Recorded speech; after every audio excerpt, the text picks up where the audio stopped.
রাজধানীর উত্তরার দিয়াবাড়ি এলাকায় বাংলাদেশ বিমান বাহিনীর একটি F-7 বিজিআই প্রশিক্ষণ বিমান বিধ্বস্ত হয়েছে।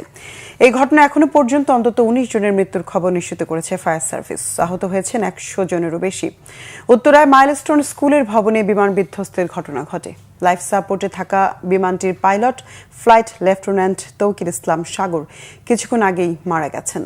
এই ঘটনায় আগামীকাল একদিনের রাষ্ট্রীয় শোক ঘোষণা করা হয়েছে। শোক জানিয়েছেন প্রধান উপদেষ্টা ডক্টর মোহাম্মদ ইউনূস। বিস্তারিত তাইমুর রশিদের রিপোর্টে। দুপুর ১:১৮ কিছু বুঝে ওঠার আগেই হঠাৎ করে বিধ্বস্ত হয় বাংলাদেশ বিমান বাহিনীর প্রশিক্ষণ বিমান F-7 বিজিআই। আগুন ধরে যায় উত্তরার মাইলস্টোন স্কুল অ্যান্ড কলেজের ক্যান্টিন ভবনে। দাউ দাউ আগুনে ছড়িয়ে পড়ে আতঙ্ক। মুহূর্তে শিক্ষার্থী, অভিভাবক সহ আহতদের আহাজারিতে ভারী হয়ে ওঠে পরিবেশ।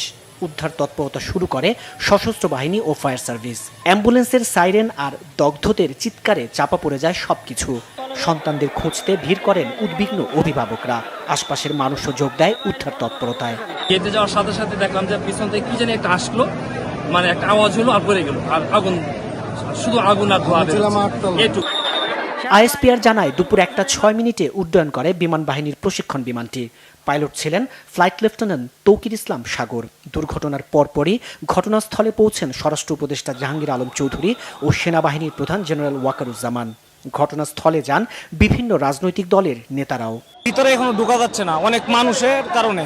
যে ভবনে বিধ্বস্ত হয়েছে আমাদের বাচ্চাদের ক্লাস ইংলিশ ভার্সনের, যে ক্লাস 6-8 পর্যন্ত।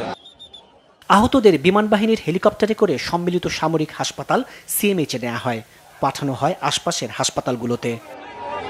এদিকে বিমান বিধ্বস্তের ঘটনায় মঙ্গলবার একদিনের রাষ্ট্রীয় শোক ঘোষণা করা হয়েছে। তাইমুর রশিদ, বাংলাভিশন, ঢাকা।